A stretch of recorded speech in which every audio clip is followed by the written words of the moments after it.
Here's how I set up a bug, just a brief video. First off, loosen off these jam nuts. You've got jam nuts and you've got the adjuster nut. So loosen off the jam nuts, spin them back a bit on both sides of these stops and also on your dot contact. And I'm going to turn the dot contact out of the way first. So I'm going to start with it.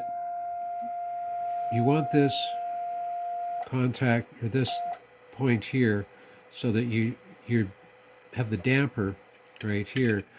When you back it off, you want it to see that you're actually contacting the damper and getting a good contact there, so that when that goes back, it's going to touch it.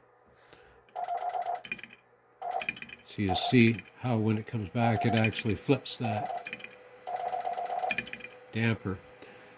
So when that comes back, it absorbs the energy and keeps it from doing a lot of bouncing. So that's your first one there. Now, this one is the stop. If you have it up too close, you're not going to get movement. And if you don't give it enough space, you're not going to get enough action out of the pendulum. So I just get it so that I get a decent amount of action. Some people use feeler gauges and that. I tend to just do it off the cuff here. So that way you're getting the action of the pendulum, and it stops when you release the thumb piece. The next step is hold this over with your thumb. Hold it and then let this quit bouncing here, like get the action out. Then spin your dot contact back so you make contact. And snug up the jam.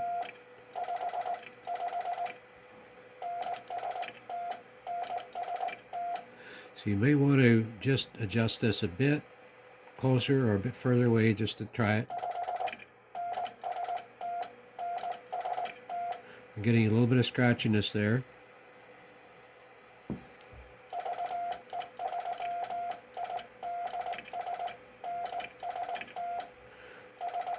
you get a nice long string of dots if it's set right.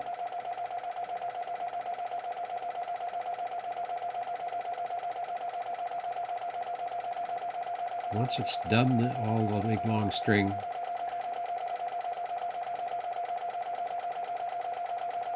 still going there.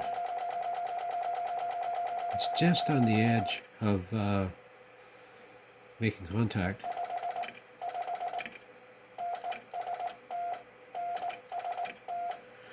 Now your dash contact down here, I keep it fairly close. Just for timing, I find it's easier for me if I have it out a bit, so it's about the same travel. Theoretically, it should be better, but I find it when you're going from dits to DAWs, I find it too long a transition period, and I end up getting too much of a space in between the. So I make contact and then back it off, maybe a quarter turn.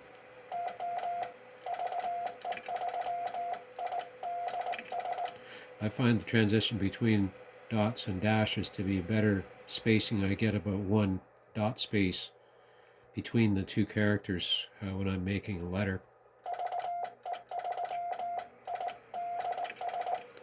And I don't do a lot of hand movement. I tend to keep my hand on the finger pieces.